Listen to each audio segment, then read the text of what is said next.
Bismillahirrahmanirrahim. Alhamdulillahi rabbil alamin wassalatu wassalam ala asyrafil anbiya'i wal mursalin wa ala alihi wa ashabihi wa azwajihi wa zurriyyatihi wa atba'ihi ajma'in. Subhanaka la ilma lana illa ma 'allamtana innaka antal alimul hakim. La hawla wa la quwwata illa billahil aliyyil azim. Rabbi shrah li sadri wa yassir li amri wahlul 'uqdatam min lisani yafqahu qawli. Allahumma iftah alaina bi futuhil 'arifin bik. Allahumma ja'alna minal ladzina yastami'una al-qawla fayattabi'una ahsana. Allahumma 'allimna mimma jahilna wa anfa'na bima 'allamtana wa zidna 'ilman nafi'an ya rabbal alamin. Rabbi a'udzu bika min hamazati syayatin wa a'udzu bika rabbi an yahdurun. U'idzu nafsi billahil aliyyil azim. Bismillahi ma syaa Allah la yasuqul khaira illa Allah. Bismillahi ma syaa Allah la yasrifu su'a illa Allah. Bismillahi ma syaa Allah ma kana min ni'matin fa min Allah. Bismillahi ma syaa Allah la haula wa la quwwata illa billah. Wa ba'd. Qala Syekh Musannif rahimahullah ta'ala wa nafana bihi wa bi'ulumihi bidarin amin.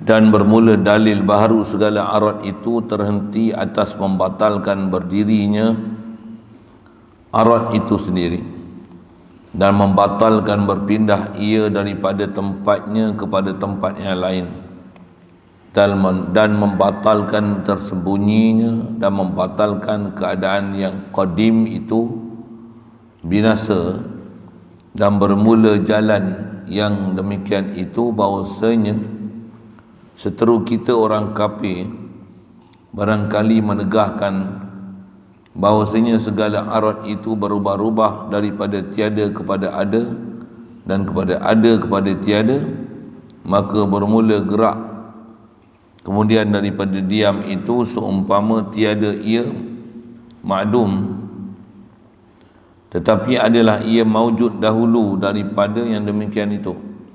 Maka kita tanya baginya, apa adakah ia berdiri sendirinya ketika itu atau ia berpindah daripada tempatnya bagi tempat yang lain atau ia tersembunyi pada tempatnya? Maka jika ada yang pertama, nescaya lazim berdiri arat dengan sendirinya, maka iaitu batil.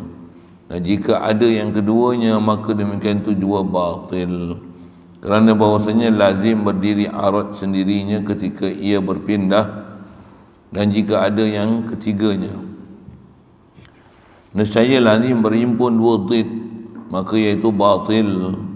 Berkata ia, kami terimalah yang demikian itu, tetapi tiada kami terima bahawasanya ia menunjukkan ia atas baharunya, kerana muhtamal bahawa ada ia qadim, berubah-ubah daripada tiada kepada ada dan daripada ada kepada tiada. Maka kita batalkan dengan bahawasanya yang qadim tiada binasa, dan bermula segala perkara ini dinamakan dia matalib yang tujuh, dan dengan mengetahui akan dia lepas mukallaf daripada segala pintu jahannam yang tujuh, tiada mengetahui akan dia melainkan segala orang yang telah tetap ia pada ilmunya.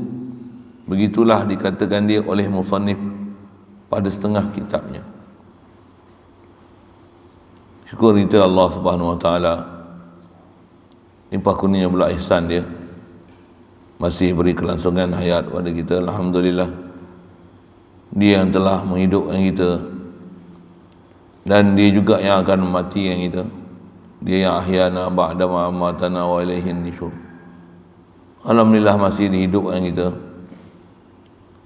diberikan kita nikmat Islam. Alhamdulillah, diberi kita boleh taat, jauhkan maksiat. Alhamdulillah, dia beri kita boleh ada haluba minat untuk duduk dalam majlis mulia. Alhamdulillah, dia beri kita ada perasaan dan perasaan kerana Allah Ta'ala. Alhamdulillah, mudah-mudahan makin ditambahkan lagi perasaan dan perasaannya kita kepada dia. Kita juga tempoh untuk kita perasan dan ingat kepada Allah Ta'ala, sedar kepada Allah Ta'ala, zikrullah, boleh ingat ke dia, perasan ke dia, ta'zimkan dia, tauhidkan dia, rujuk pada dia, hanya mohon pada dia, berharap pada dia, bergantung pada dia. Amin ya rabbal alamin. Syukur diberi pada kita kesihatan, kelapangan masa, keupayaan, kehendak yang berterusan untuk duduk dalam majlis yang sangat disukai oleh baginda. Alhamdulillah, summa alhamdulillah. InsyaAllah kita nak sambung bacaan daripada kitab Sirajul Huda ni. Apa kita duk bicara adalah beberapa permasalahan dalam masalah berdalil dengan baharu alam ni untuk membuktikan wujud Allah Ta'ala, untuk menjawab beberapa persoalan, beberapa argumentasi yang didatangkan oleh orang kafir yang seolah-olah tak memahami perjalanan istidlal ni, kaedah berdalil ni, khasnya antara hubungan arad dengan jirim, dengan jisim, dengan jauhar, yang mana arad tu sendiri adalah baharu. Arad ni duk berubah-ubah. Arad ni berada di jirim, berlaziman antara arad dengan jirim. Dan bila arad ni berubah, arad ni baharu, jirim adalah baharu. Baharunya alam ni adalah dalil besar untuk menunjukkan sabitnya ada yang membaharukan alam. Jadi perbincangan kita kat situlah. Jadi ada beberapa argumentasi yang dia sebut yang telah kita bicara. Yang ni nak sambung sikit lagi. Beberapa argumentasi masih sekitar masalah arad dan jirim. Yang terdekat kita bicara adalah mengenai ada keberangkalian, kata orang-orang yang tak faham dalam masalah berhujah ni. Dia tak menerima prinsip arad ni baharu, yang lazim daripada tu jirim baharu, kata dia. Tak mustahil untuk, kata dia, antara hakikat dan lazim daripada nauknya, itu bahasa yang terdekat kita jumpalah. Boleh jadi hakikat ni baharu, tapi nauk dia kodim, dia ada. Ini adalah kecelaruan berfikiran, cara berfikir yang mencelaru yang ada, yang memang nak belajar dia fardu kifayah juga. Pasal tanpa ada orang yang faham dalam bab ni untuk membatalkan kalau ada argumentasi, kalau esok orang berhujah apa seumpamanya dengan kaedah-kaedah perkara yang batil ni, tak dapat tidak mesti ada di kalangan orang Islam untuk boleh selesaikan dan melegakan dan meredakan segala argumentasi yang batil ini, supaya boleh ditunjukkan kebatilannya cara pemikiran mereka. Memang dalam bab ilmu agama kita ni, dia setiap yang batil tu mesti ada orang bangkit untuk membetulkan balik kebatilan tersebut. Dari segi hukum nak bangkit bangun membetulkan kebatilan tu fardu kifayah.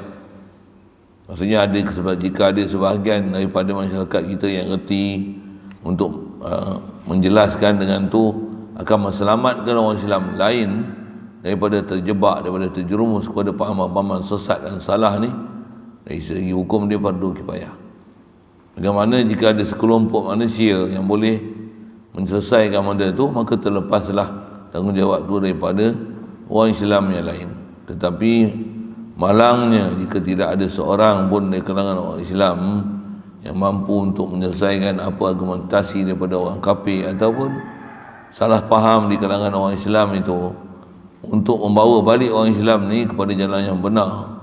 Berdosa besar habis semua masyarakat pasal meninggalkan bab mengaji, bab belajar, sehingga tak ada orang di kalangan kita yang reti, yang pandai nak menyelesaikan apa argumentasi terhadap akidah, terhadap fiqh, terhadap tasawuf, yang kalau ikut dia adalah merupakan intipati ajaran agama kita, sampai kita cuai belajar macam tu. Dosa besar.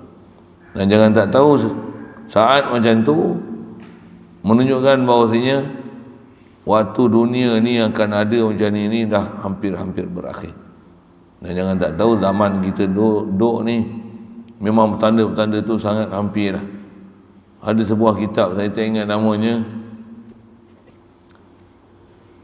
dia kata, dia cerita dalam kitab tu, Si ala kitab tu cerita tentang alamat kiamat. Dia kata antara alamat kiamat yang besar sekali adalah lahirnya Nabi Muhammad sallallahu alaihi wasallam. Misalkan Nabi akhir zaman dia. Tu alamat kiamat dah. Tapi dah 1000 tahun lebih lah kan. Tak kiamat lagi.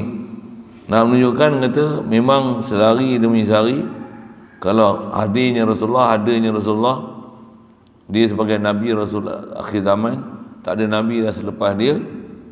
Itu adalah tanda kiamat. Jadi kiamat hakiki nanti berlaku bila? Bila manusia semua dah tak ikut syariat.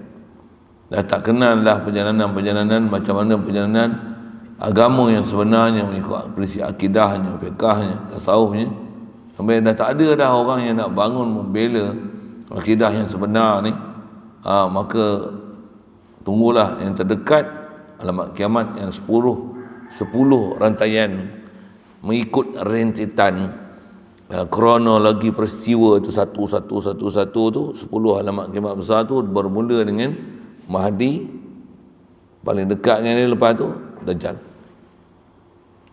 Jadi kita ni nisbah kalau nak kata ternanti, tertunggu-tunggu, tak nanti kita Dajjal lah. Kita kena buat sebab untuk kalau boleh jangan zaman kita bertemu dengan Dajjal. Kenapa?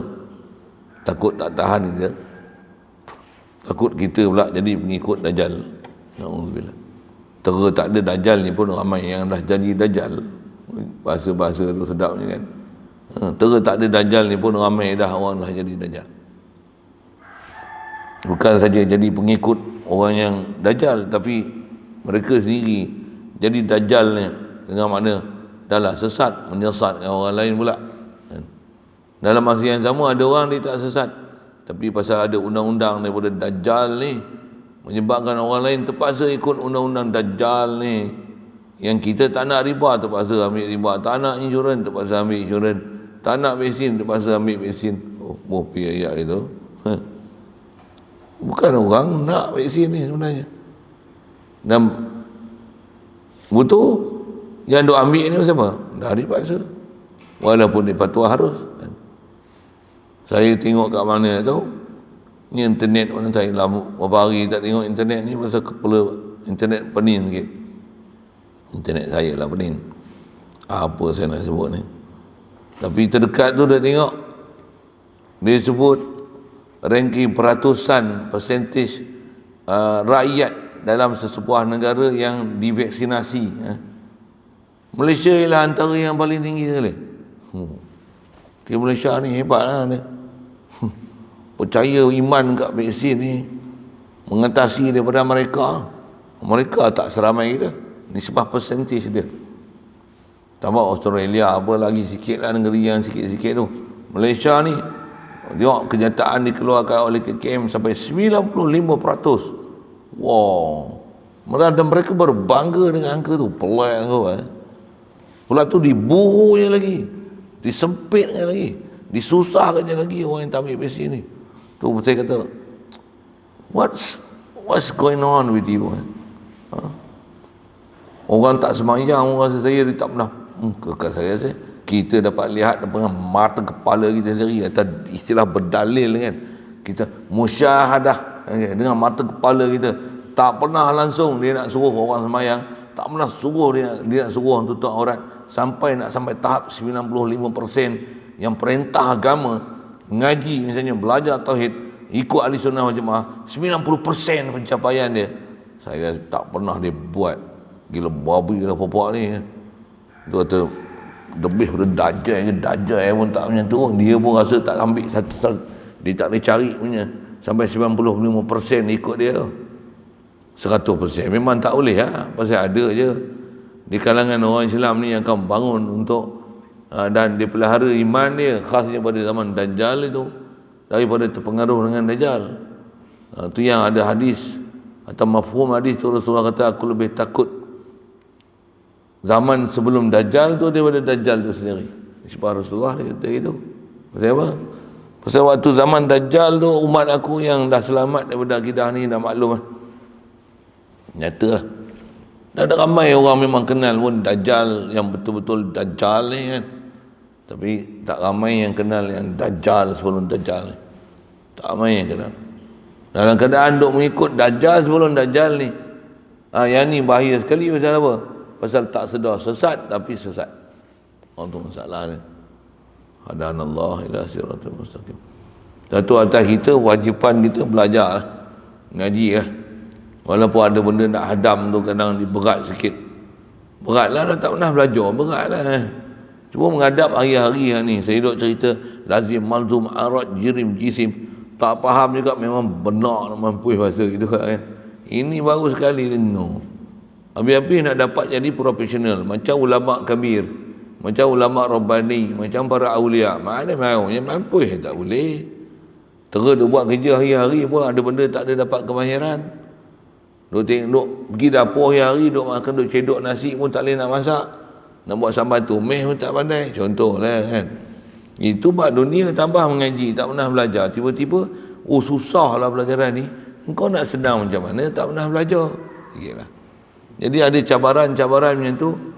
Biasalah, tercabar macam tu sikit. Susahlah sikit. Kalau disungguhkan dan dibetul-betulkan, memang boleh dapat punya kan. Pepatah Melayu kata macam mana? Kalau tak dipecahkan ruyung, aduh, orang menyambung di seronok ni kan. Mana nak didapatkan sagunya? Kalau sehari selembar benang, tak erti lah nak sambung dia orang ni. Bahasa Melayu tak lulus dia orang ni. Sehari selembar benang, tak tahu sambung tu. Yang apa kena ngaji bahasa Malaysia kat rupanya. Sehari selembar benang, lama-lama jadi kain. Sikit-sikit lama-lama jadi bukit. Tu tak tahu, memang menampak je tu. Kalau kita punya kontak ni ngaji sikit-sikit, lama-lama dapat tauhid. Tu steady. Duk dapat bukit je buat apa? Sikit-sikit lama-lama dapat tauhid. Tauhid pun bukan sikit-sikit, full time tauhid. Amin ya rabbal alamin. Baik, di atas apa kita nak bicara ni? Argumentasi dia di atas masalah mulazamatul mulazimul hadis ila hadis, tentang masalah talazum, ada arad, arad dengan jirim yang terdekat mengenai masalah istilah itulah. Ada keberangkaliannya antara jirim dan arad, itu boleh jadi salah satu daripada keduanya adalah kodim. Ni merepek-merepeknya perkiraan ni. Seterusnya dia nak kata, dan bermula dalil baharu segala arad itu terhenti atas membatalkan berdirinya arad itu sendiri. Satu lagi. Dia kata dalil baharunya segala arad itu terhenti atas membatalkan berdiri arad sendiri. Arad dia sifat, arad tak boleh berdiri sendiri kan. Arad mesti berdiri di zat. Ini tu kan takrif dia kan. Hatta kalau kita tengok dari segi definisi, jangan kata dalam bab makhluk, dalam bab Allah Ta'ala pun dari sudut definisi sifat ialah maqama bizat. Sifat ni adalah sesuatu yang berdiri di zat, yang sabit di zat. Sifat dia tak qaim binafsi. Sifat mesti qaim bizat. Zat yang qaim binafsi. Satu zat atau ta'rif dia maqama binafsi. Sifat maqama bizat. Satu iktibar atau istilah itu, Allah dialah zat. Makhluk kita ni iktibar dengan Allah Ta'ala, kita sifat. Boleh sikit dengan istilah itu. Pasal apa kata kita sifat? Kita tak boleh berdiri sendiri. Kita mesti berdiri di zat Allah Ta'ala. Allah dia berdiri sendiri, dia tak perlu kat kita. Cuma dalam konteks mulazamah, zat mesti ada sifat. Sifat mesti berdiri di zat. Allah dia tak hajat dari kita, kita berhajat pada dia. Dalam konteks itu lain antara nak kata kita ni sifat, Allah Ta'ala zat. Allah tak lazim dia buat kita, tak lazim. Tapi kita lazim berhajat pada dia.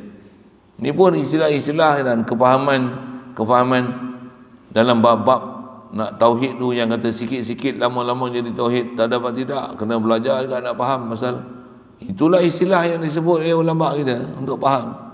Dan kalau faham tu sedap tu, tuan-tuan saya tak tahu kan. Fahamnya kita ni dengan sifat Allah Ta'ala, kita nak Allah Ta'ala usul. Betul macam tu kan? Boleh faham nak dengan usul. Allah hakikat, kita furuk. Kalau nak guna bahasa itu. Pasal apa kita furuk? Pasal kita terbit daripada Allah Ta'ala. Allah asal usul. Dia terasnya. Allah usul daripada segala usul. Allah Ta'ala hakiki. Kita nak daripada hakiki Allah Ta'ala. Di atas konteks itu, bila Allah Ta'ala hakiki, kita adalah nak daripada dia.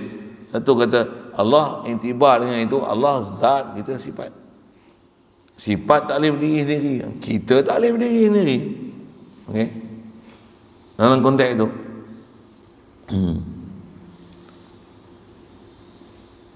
Jadi dalil di atas kata arad ni baharu, dengan itu akan bertelazim daripada dia jirim adalah baharu. Jadi mesti kita nak jelaskan bahawasanya bila arad tu baru, mulazamah dengan tu akan menunjukkan jirim baru. Mestilah kita dapat buktikan bahawasanya memang arad ni dia tak berdiri sendiri. Arad ni mesti berdiri di jirim, di jisim, di jauhar, yang maksudnya berdiri di zat makhluk. Bila berdiri di zat makhluk, baharunya arad ni tentulah menunjukkan baharunya jirim, jisim, jauhar, dengan bahasa lain barunya zat makhluk. Kan? Pertama antara nak cerita nak hujah tu mesti buktikan bahasanya arad dia tak boleh qaim bi nafsih. Memang arad tak boleh qaim bi nafsih. Tapi kalau ada puak-puak yang terkepala tak tergeliat ni, dia kata boleh berasingnya arad dengan jirim dan jisim jauhar ni. Betulkan dulu pahaman dia tu kan? Pasal apa? Pasal mana boleh ada arad yang berdiri sendiri tanpa berhajat pada jirim, jisim ataupun jauhar. Dengan bahasa lain, mana ada sifat yang boleh sifat dia wujud sifat semata-mata tanpa sifat ada di zat. Tak mungkin. Tak mungkin.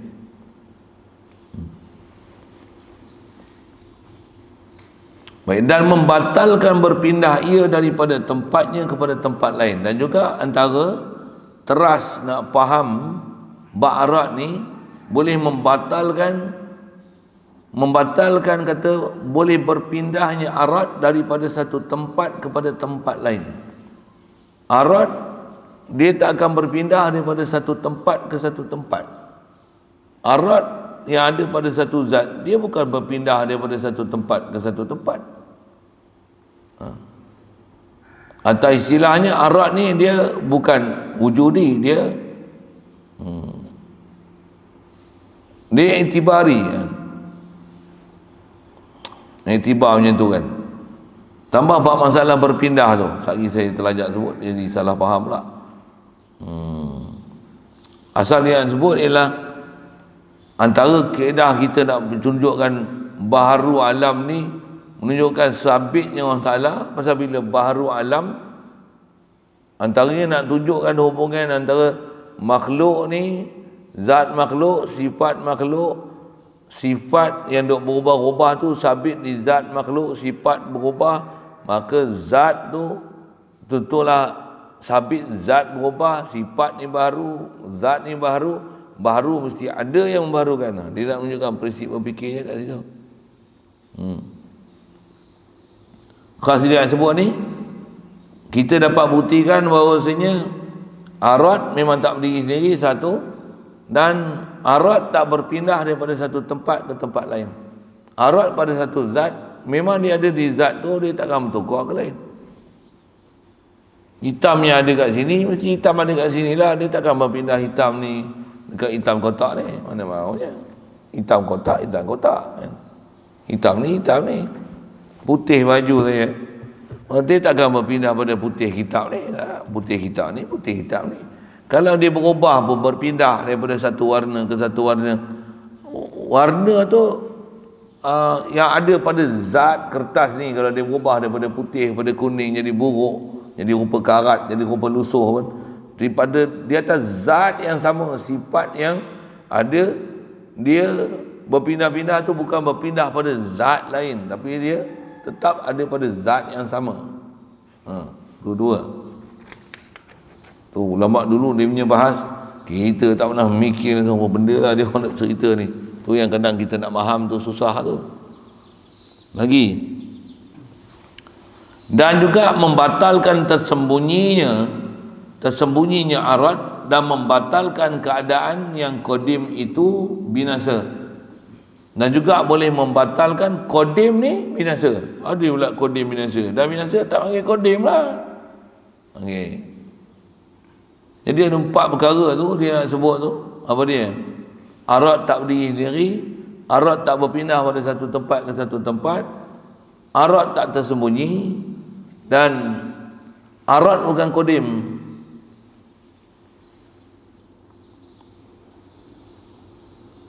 Sorry, arad bukan qadim lah.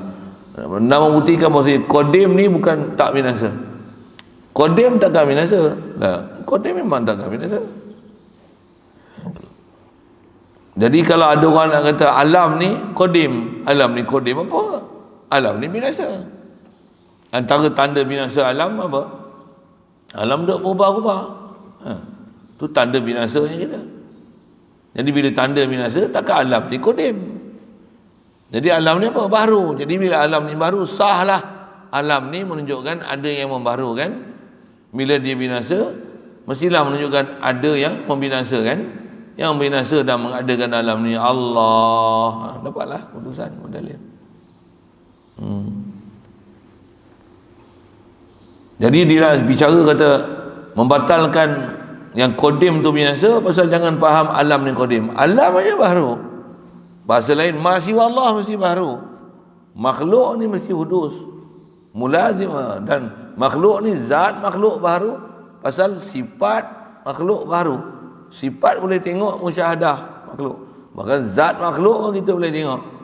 Dan bila zat dia sifat yang berubah-ubah pada zat makhluk, dan zat dia yang berubah-ubah tu menunjukkan dia ni baru, pasal untuk dia pula ke arah binasa. Berubah-ubah ni sifat makhluk, apa yang sebut, dan tu tanda kebinasaan yang akan berlaku, dan bergantung nak merubah dia pada satu yang mengubahkan dia. Semua tu prinsip akal tu, prinsip berfikir. Satu kaedah berfikir ni, betul cara berfikir akan dapat natijah yang betul. Salah cara berfikir, ada benda fakta yang salah berfikir, akan salahlah natijah yang akan dihasilkan. Satu ulama kita ajar ukur akal daripada awal kitab disebut. Dengan apa kita disebut ni, semua ni telah ditapis, telah disaring, telah diselidik, telah dibahas oleh ulama dulu, telah dimurnikan semurni-murninya apa nak buat dalam kitab tauhid, apa yang kita sepatutnya tahu, kena faham, dan dibawa dengan dengan jadikan Quran Sunnah sebagai pimpinan, supaya akal tu takkan tersasar daripada mensabitkan apa sepatutnya sabit, apa yang sepatutnya dinafi hendaklah dinafi. Jadi ukur akal yang disebut oleh ulama dalam kitab tauhid ni, dia bukan sebarang. Dia bukan macam istilah orang kata dia ikut akal je. Yang sebenarnya bukan ikut ukur akal, sebenarnya bodoh dengan ukur akal. Jadi ukur akal yang disebut kadang-kadang orang kata ikut akal je, itu bukan akal, yang tu ikut nafsu, itu ikut apa bahasa lah ni dia panggil ikut palatau dah. Palatau ini baru sebut kan. Ikut palatau dah, itu ikut palahata dia, ikut akal dia. Tu ikut akal. Ikut akal tu ni sebab ikut suka dia nak cakap apa. Bukan menggunakan akal pun sebenarnya. Kalau cakap apa, hujah gunakan akal semata-mata. Bukan akal lah tu. Kalau hujah dengan akal semata-mata. Pasal hujah akal yang dipanggil akal betul-betul ni, dia mesti di atas cara pemikiran yang betul, baru panggil tak akal, baru panggil berakal. Kalau tidak, orang tak puji orang berakal. Jadi orang berakal ni mesti di atas disiplin tak akal yang betul, tepat dengan semua SOP berfikir dengan cara yang betul, kaifiat betul, baru panggil hukum akal dan baru panggil akal sahih. Boleh faham saya cakap apa ni? Saya nak cerita apa ni kan? Pasal bahasa hukum akal ni memang kita pun sikit tak ada akal dia ni. Tak ada akal tu tak mana. Dia mesti kembali kepada masalah kaifiat ta'akul yang betul, baru yang tu dipanggil disiplin berfikir dengan akal yang betul, yang tu baru melayakkan orang Taala puji ulil albab, zawil uqul, orang yang mempunyai akal ni macam mana. Kalau tidak, takkan orang Taala puji orang berakal. Mestilah menunjukkan akal ni satu indikator untuk menunjukkan satu ketepatan, satu benda yang hebat, menyebabkan dapat dengan itu Allah Taala bagi pujian. Boleh faham? Betul kita dah sebut dia ni ikut akal je. Apa maksud akal? Bukan hukum akal tu. Yang tu apa? Akal tu dengan mana? Nafsu. Akal tu dengan mana? Ikut suka. Akal tu dengan mana? Ikut akal dia. Apa maksud ikut akal dia? Ikut palatau dia. Palatau tu dia kali yang sebut begini. Boleh faham? Satu, hukum akal yang kita belajar ni, ni hukum akal yang betul-betul, akal yang Allah Ta'ala puji orang berakal tu. Ni faham istilah tu.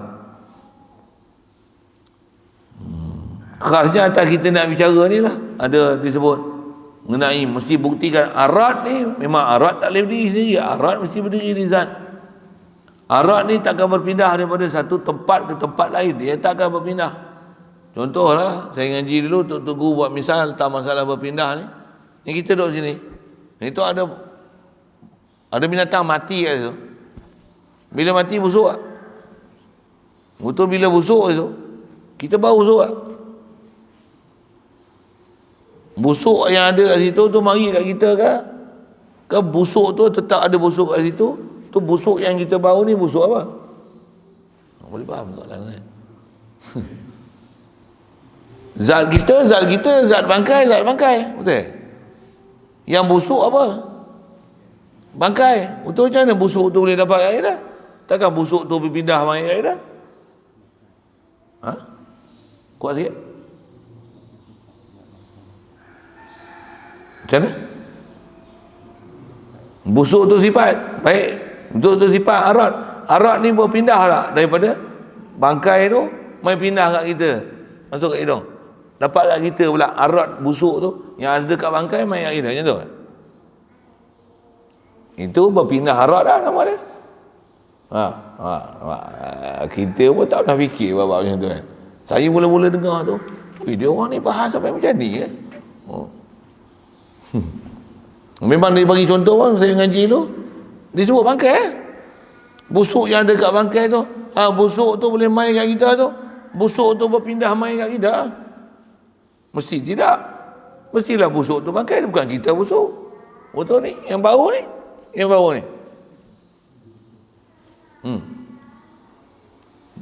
bau ni bukan busuk tu berpindah mai sini. Tak. Kan kita belajar apa prinsip macam mana boleh busuk. Allah Ta'ala bagi kat hidung kita ni boleh ada satu reseptor untuk reseptor lah.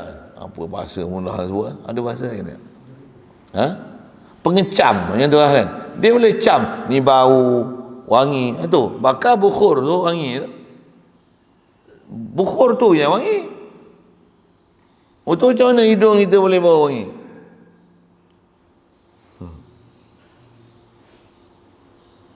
Nak cerita arat tak berpindah daripada satu tempat ke tempat lain. Arat tak berpindah. Yang boleh pindah apa? Zat boleh pindah. Lepas atas uraian ulama macam-macam. Antara yang saya ngaji dulu, kalau guru yang sebut kata apa? Busuk bangkai tu memang duduk kat bangkai.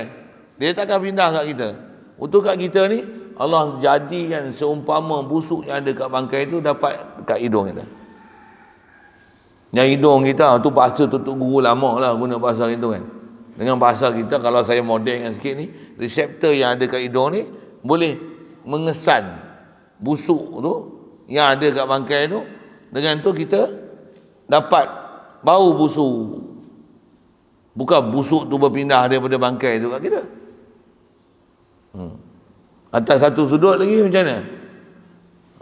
Yang ni pun proses kan. Atau cara ulama dulu faham satu hal, dia nak menunjukkan tak berpindah. Memang arat tak berpindah daripada satu tempat ke satu tempat. Memang tak berpindah. Memang tak berpindah. Apa nak sebut tadi tak berpindah tu. Jadi kalau kata disebab busuk tadi, macam mana satu wajah lagi boleh kata busuk tu sampai? Bangkai yang busuk tu dia mati dia bila dia mati berlaku proses uraian zat-zat bangkai tu. Bila dia akan terurai, dia akan hancur, dia akan lebur, betul kan? Bila lebur tu, antara yang hancur ni, yang uraian yang akan pecah daripada dia tu, ada yang dalam bentuk jatuh ke tanah, dan ada yang pecah daripada dia ni, uraian yang berbentuk molekul-molekul yang ringan yang boleh bebas ke udara. Boleh faham kan saya cakap apa? Boleh tak? Dan bila molekul-molekul tu bebas ke udara, dia ringan.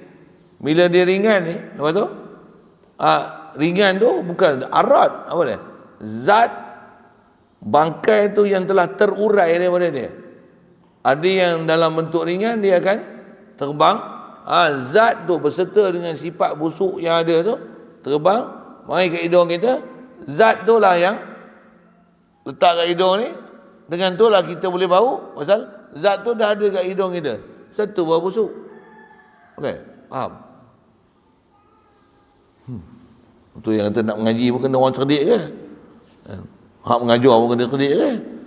Hak mengaji pun kena cerdik. Kalau hak mengajar tak cerdik, macam mana hak mengajar nak ajar? Pula tu yang mengajar kalau ada cerdik kali pun, yang nak mengaji pula. Hang cerdik tak cerdik, hang faham tak faham aku cerita apa? Boleh? Faham tak sebab apa?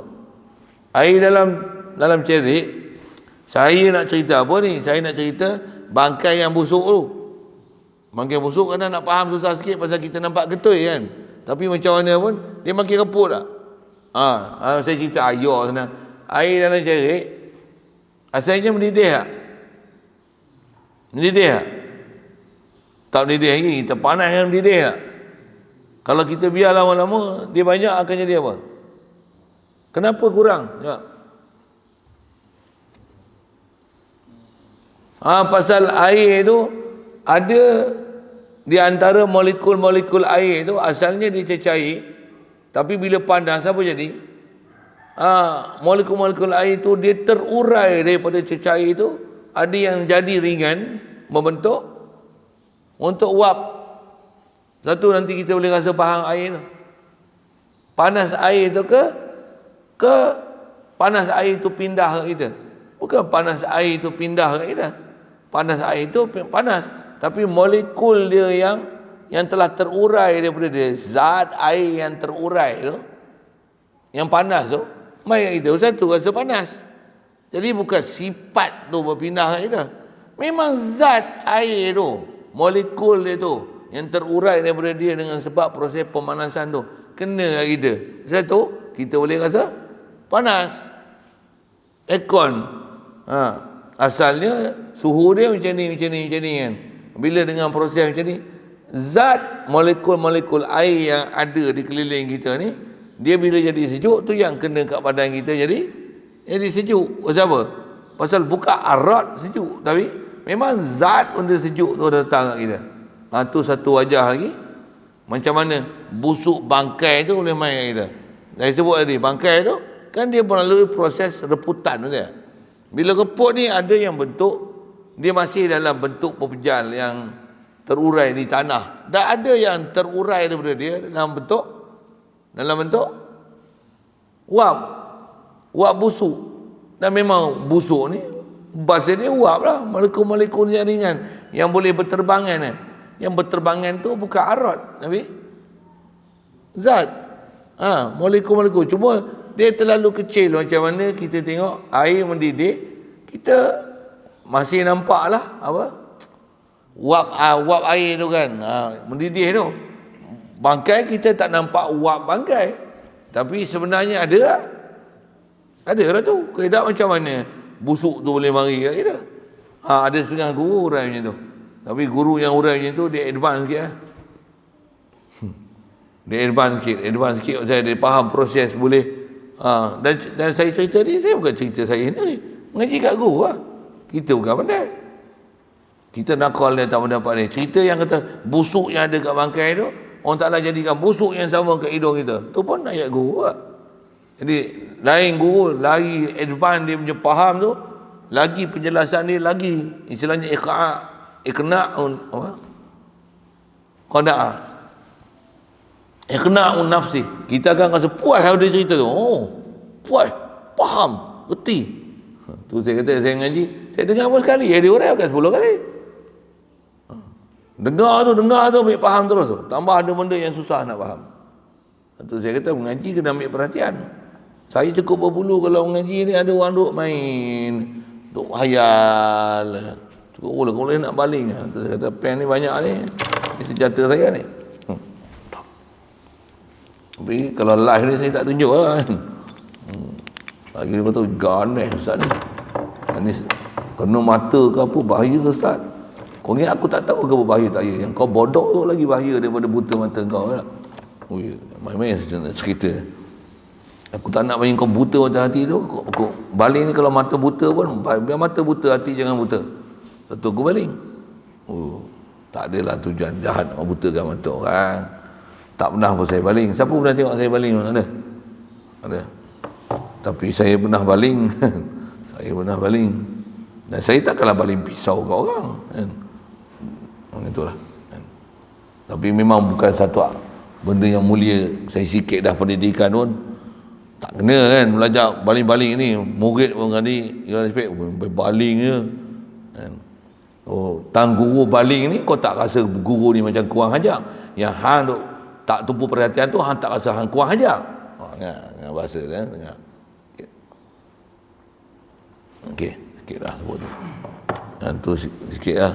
Itu lepas perasaan sikit. Nak cerita apa ni? Nak faham ni, tu yang kata bukan kita nak belajar ni calang-calang punya pelajaran.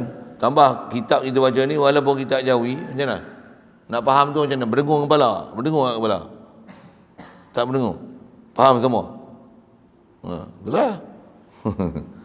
Itu walaupun baca kitab jawi, baca kitab Arab lagi, takut tak faham langsung. Yang ni yang dah jawi, dah baca bahasa kita, tu pun nak telan, nak hadam. Tu bukan sedar tu. Belajarlah main-main lah. Baik. Jadi ada 4 perkara disebut tu. Bermula jalan demikian itu. Macam ni. Pasal kalau kita telah buktikan bahawasanya arat dia tak boleh berdiri sendiri. Jadi arat yang ada pada jirim, kalau arat baru, jirim baru, tu yang mulazimul hadis. Betul lah hujah kita. Dia boleh lawan lagu mana? Apa jalan untuk kita buktikan memang arat tak berdiri sendiri, arat mesti berdiri di jirim. Bermula demikian itu, bahawa seteru kita orang kafir ni, orang kafir lagi. Betul, kafir ada 2 makna. Ada kafir memang kafir betul.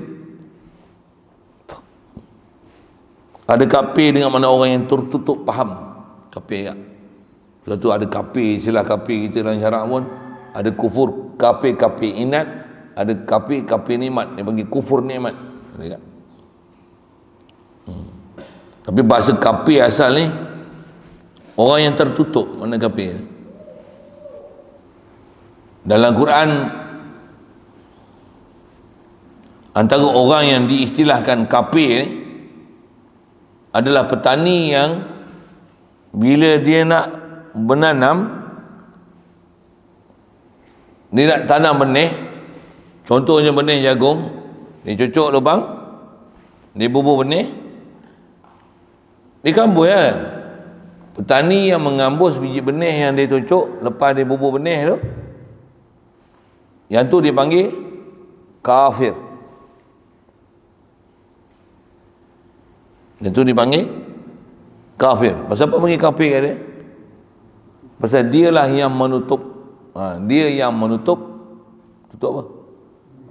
Tutup lubang yang telah diisi biji benih.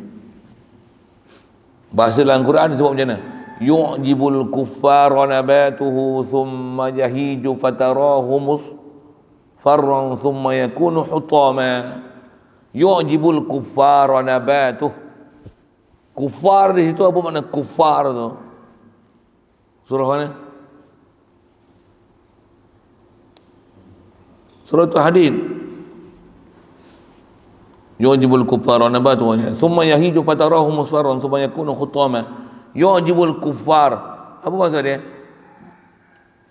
Pokok ni memang kalau kita tanam pokok, tanam kecil, benih besar tu lah pokoknya ni. Durian besar mana biji. Kalau dia besar betul-betul matang macam mana? Agak-agak ada orang percaya tak pokok besar ni asalnya tunjuk biji durian besar ni ya betul. Ya betul. Nak cerita apa?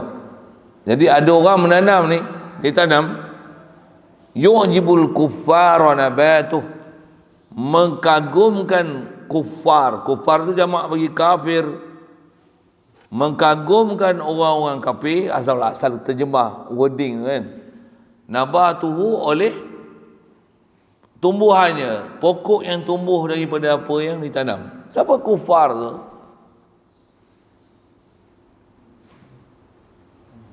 Petani. Ya. Maksud kufar dalam ayat tu petani.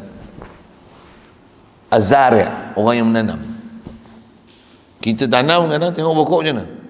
Masya-Allah. Cepatnya tumbuh.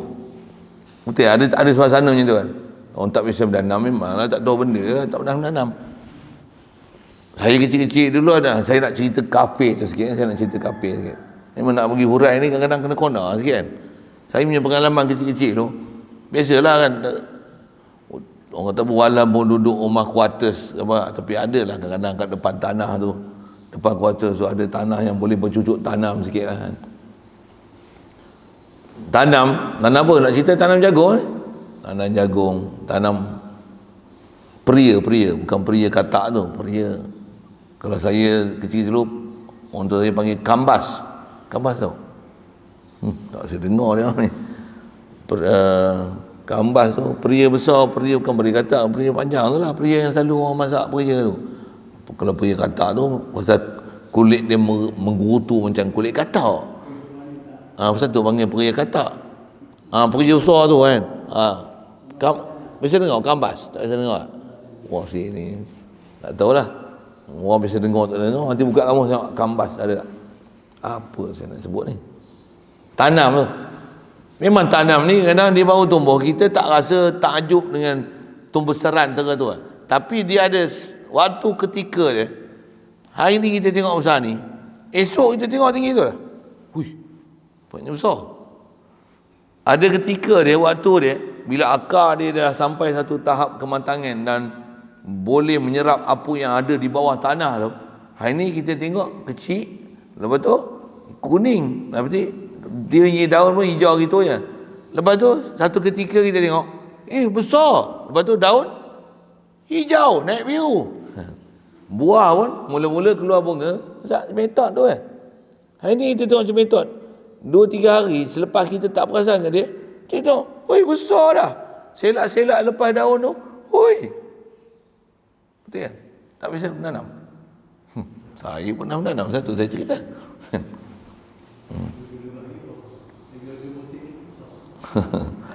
Saya nak cerita apa? Ada benda yang kita tanam, yu'jibul kuffar wa nabatuh. Petani ni, apa yang ditanam, hasil tanaman itu ada yang menerujakan dia. Boleh faham? Saya nak cerita asal apa? Siapa kufar dia tu? Petani. Kenapa dia panggil kafir kat dia? Kufar tu jamak bagi kafir, tu plural dia. Singular dia kafirun, kafirah ni kufar. Pasal apa panggil kafir?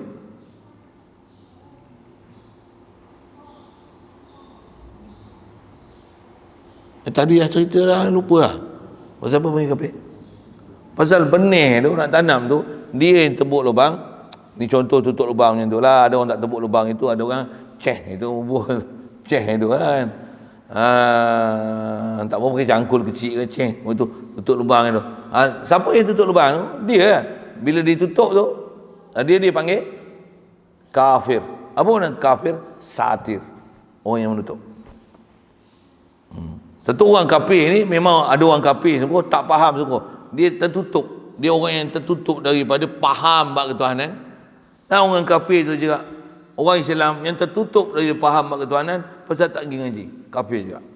Satu ada orang nikmat sepatutnya digunakan nikmat apa sepatutnya. Kasut sepatutnya buka kaki, kasut dia buat atas kepala. Itu apa maksudnya? Kufur nikmat. Salah guna nikmat yang ada yang sepatutnya dipakai di mana? Dia letak di tempat lain. Yang tu buat kafir juga. Kafir apa? Kafir nikmat. Atas selalu kita tak sebut kafir nikmat, kita sebut kufur nikmat. Tapi kebetaan asalnya adalah kafara. Kafara yakfuru kufran fahuwa kafir. Itu tasrif sikitlah. Tasrif. Tu ngaji tu, alat-alat tu apa? Alat tu memudahkan kita untuk faham. Itulah. Saja sikit uraian ke kafir tu.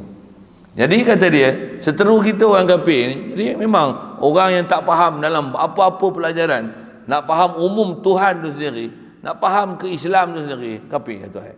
Ataupun dia Islam tapi dia tak faham perjalanan Islam betul-betul, tu pun kafir sebenarnya. Dari sudut tertutup dia nak faham apa yang sepatutnya dia kena faham. Berapa ramai orang Islam kita tak sembahyang, yang mereka masih kafir. Bukan kafir kita nak ukur kafir ke dia, tapi kafir maksudnya apa? Tertutup. Nak main masjid pun, nak main mengaji pun kafir. Nak faham pun masih kafir. Jadi apa makna kafir? Satir, masih tertutup. Tak faham. Boleh faham? Jangan salah faham nanti saya kata orang tak sembahyang tu kafir, saya tampau lagi. Ngaji kan tidur Hukum pun kita tak tahu apa hukum. Orang tinggal sembahyang bukan jadi kafir. Boleh jadi kafir. Ada huraian dia tu kan. Tapi saya bukan nak cerita situ. Saya nak cerita istilah kafara tu. Dengan mana tertutup ataupun orang yang menutup. Jadi tengok tasrif lah. Dia kafara ke, yakfuru ke, kufran ke, kafir ke, makfur ke, ataupun kufur ke, kafur ke kan.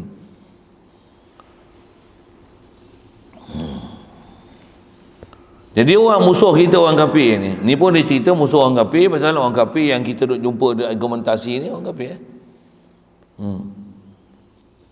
Barangkali menegahkan bahawasanya segala arat itu berubah-ubah. Ada orang kafir dia kata dia tak faham dalam bab ni, kata dia arat tak berubah-ubah dia kata. Daripada tiada kepada ada dan daripada ada kepada tiada, maka bermula gerak. Kemudian daripada diam itu seumpama tiada, yang dia ini makdum tetapi adalah ia maujud dahulu daripada demikian itu. Orang kafir yang kepala otak ni boleh faham kata apa? Dia kata gerak lepas tu diam itu dia umpama benda tak ada, makdum, tetapi adalah ia maujud dahulu daripada demikian tu. Tapi sebelum tu dia ada.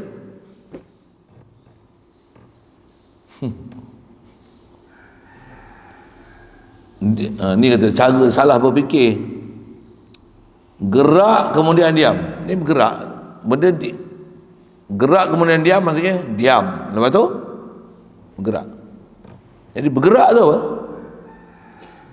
Bergerak ni kata dia benda ada yang sebelum ni tak ada kan? Betul kan?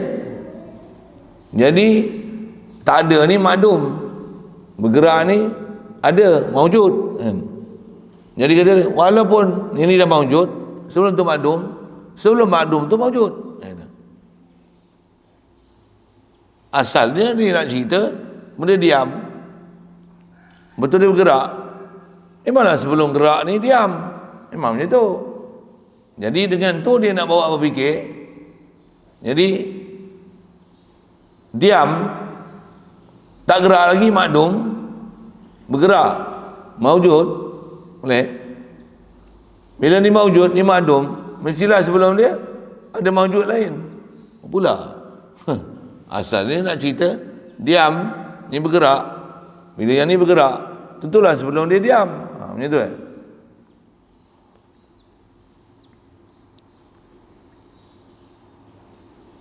tentulah ada maujud jadi. Jadi kalau benda ni diam pun, sebelum dia diam ni apa? Dia gerak. Kan benda bergerak macam tu kan. Diam, bergerak, diam, bergerak, diam. Dia nak sebut cara pemikiran tu. Asalnya gerak diam memang duk berubah-ubah itu. Dia nak kata mana tadi?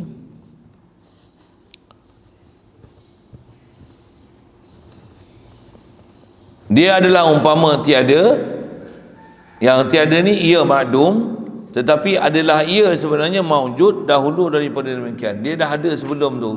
Jadi kita bergerak ni memang sebelum dia diam, tapi sebelum dia nak bergerak tu, sebelum diam tu dia dah ada dah. Sebelum tu. Ni cara berfikiran orang kafir Dia sebut ni. Orang yang tak faham apa macam ni. Kita tengok cara berfikir pun macam mana ni dia boleh terfikir tu. Kalau saya kata bodoh lah. Maka kita tanyakan baginya. Tadi nak selesai dia, satu nak selesai ni, tak semestinya kita bagi penjelasan. Tanya macam ni. Apa adakah ia berdiri sendiri ketika itu, atau ia berpindah daripada tempatnya bagi tempat yang lain, atau ia tersembunyi pada tempatnya, ataupun dia tersembunyi pada tempatnya. Bagi 3 soalan. Satu, apa dia? Adakah ia berdiri sendiri ketika itu? Ni buah apa? Buah spek ni. Ni diam. Saya gerak kan. Ni gerak. Ni diam kan. Bila dia bergerak ni, adakah gerak tu sendiri ataupun dengan zat-zat tu bergerak ke bergerak saja? Tak faham tuan-tuan? Bergerak ni, kita takkan panggil bergerak tu bergerak saja. Mesti bergerak ni apa bergerak? Zat lah bergerak lah. Zat tak bergerak takkan panggil bergerak. Bodoh senang. Jadi mana ada bergerak ni? Bergerak tapi zat tak bergerak. Yang bergerak tu bergerak aje. Apa bodoh itu? Boleh faham kan? Tengok saya bodoh banyak kali tu. Tu kita tanya dia, adakah bergerak tu berdiri sendiri ketika itu? Satu. Tentulah jawapannya tidak.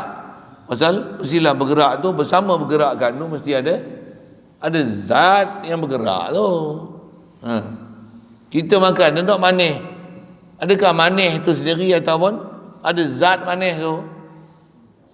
Mestilah ada zat manis. Tu saya cerita busuk tadi. Kalau bangkai tu dia busuk situ, macam mana boleh busuk tu ada kat sini?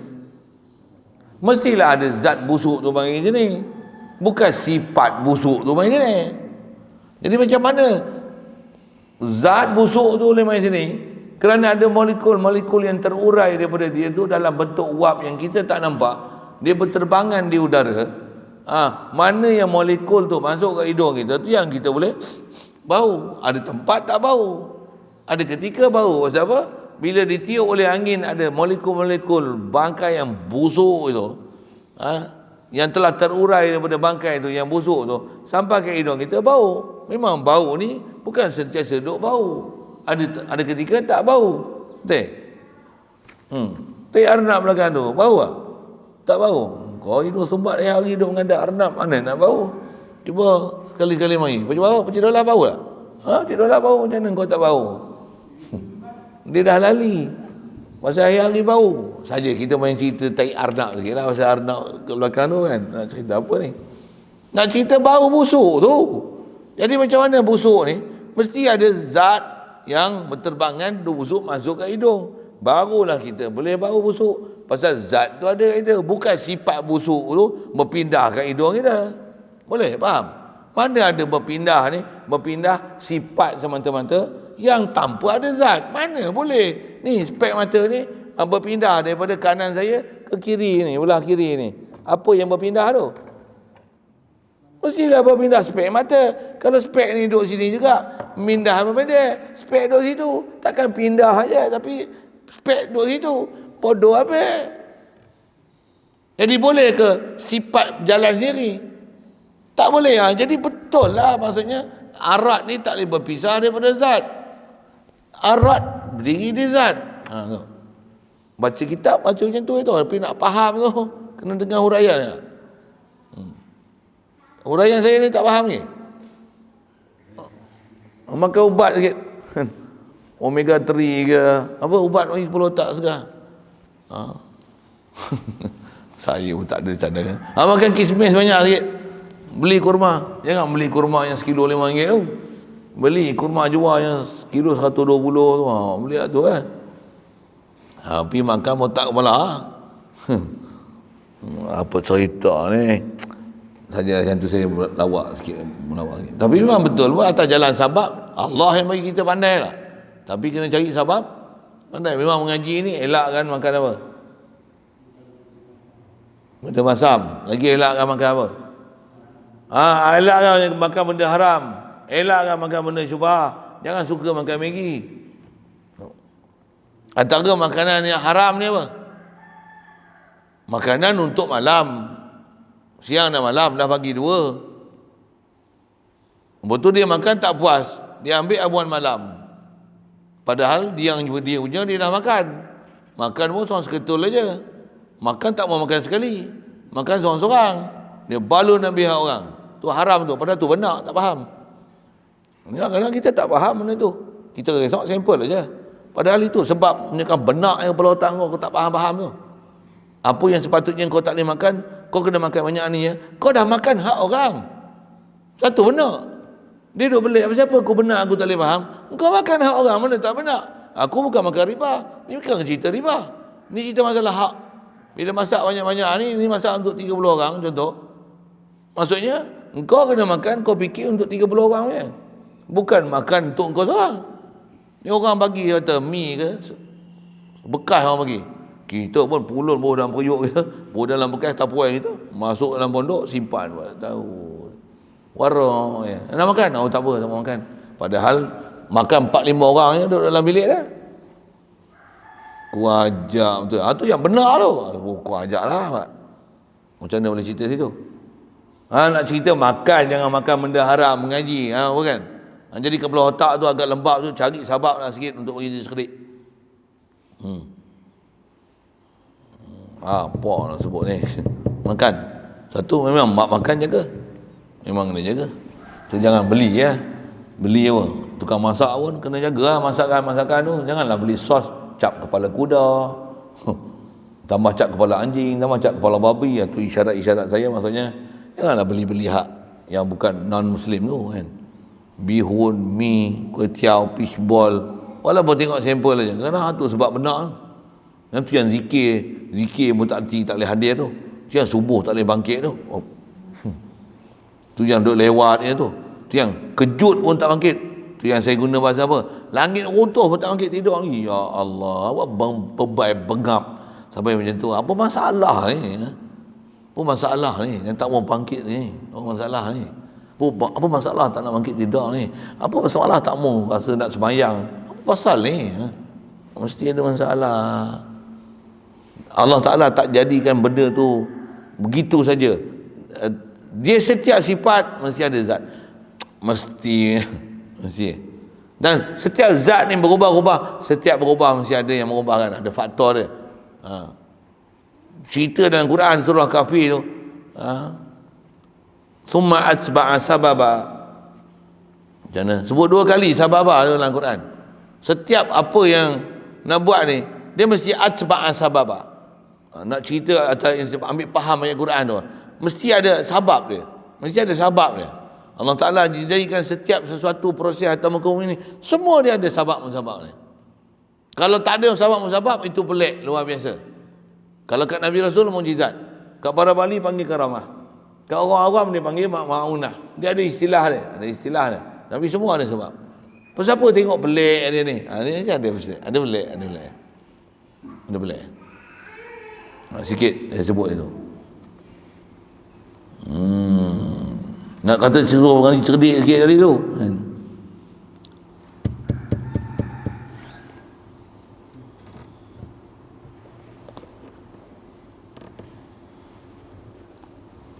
Jadi memang terbukti bahawasanya arat ni memang tak boleh berpisah daripada zat.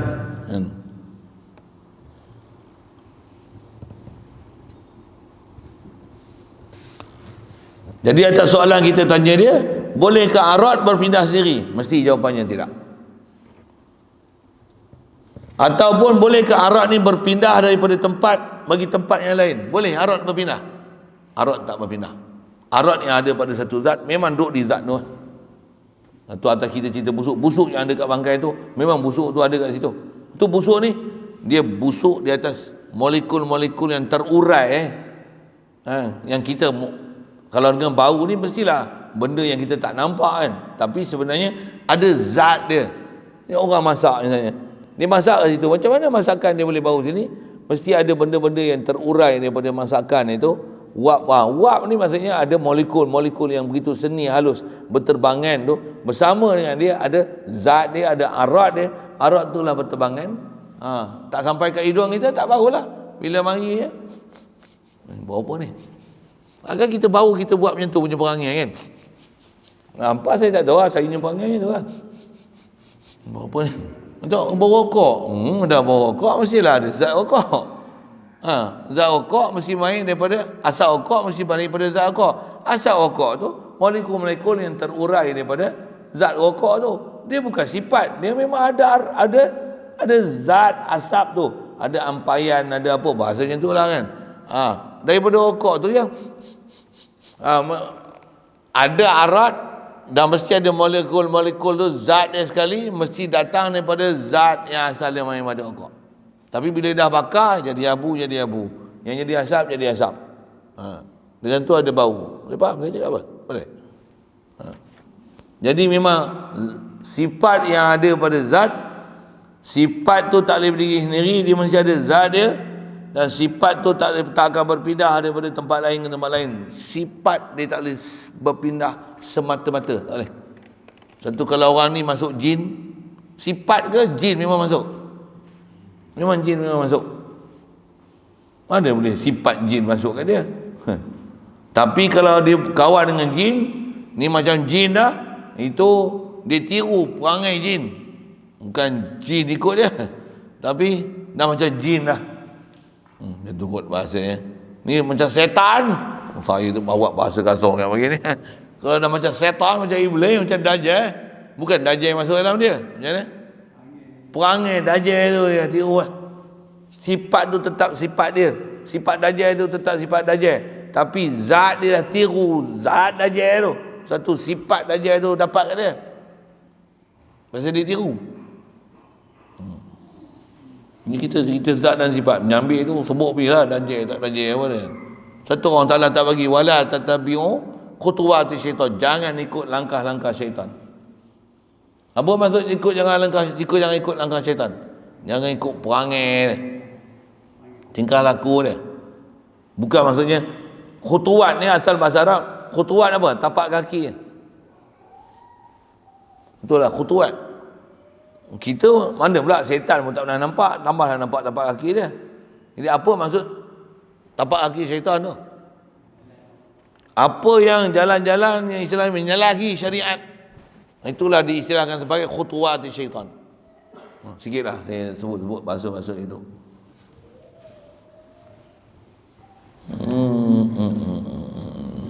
Baik, dua perkara dah selesai situ. Memang tak akan berpindah daripada tempat ke tempat lain, atau tersembunyi pada tempatnya, ataupun sifat ni tersembunyi ke? Sifat tersembunyi ke? Ni mikrofon hitam, tersembunyi ke hitam ni? Apa nak sebut? Nampak zat, nampak sifat.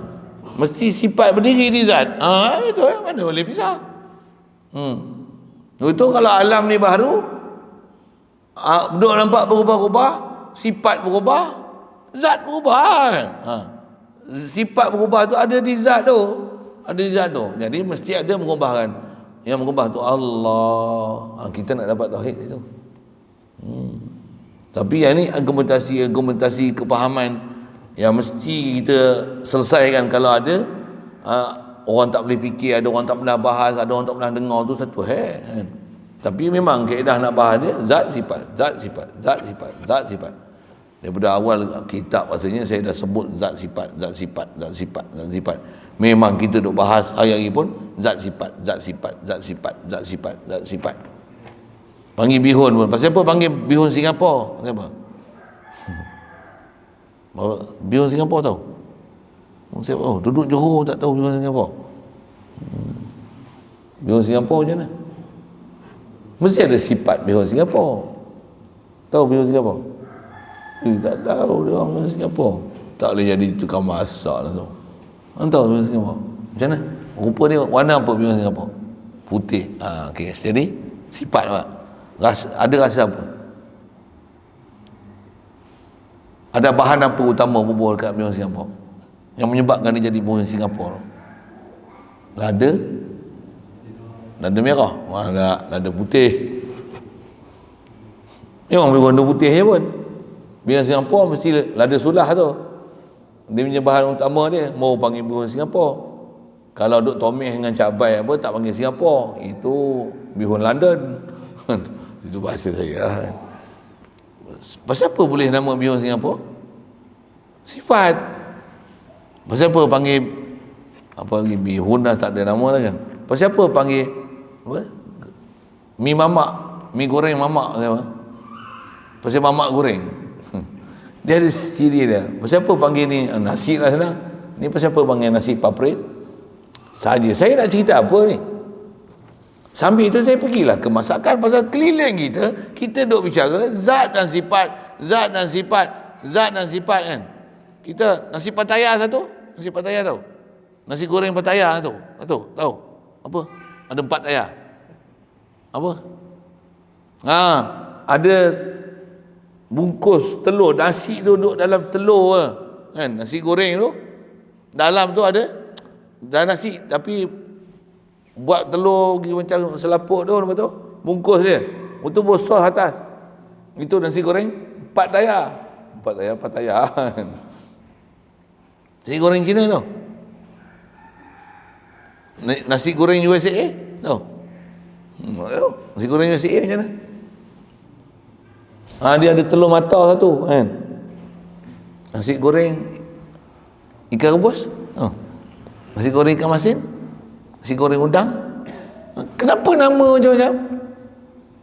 Saya nak cerita sekeliling kita zat dan sifat, zat dan sifat, zat dan sifat, zat dan sifat. Itu je tujuan saya. Tak ada aku teringin nak bagi ke muka mereka terliur tau. Tak ada. Ni kuih tiaw apa? Lakna. Siapa bagi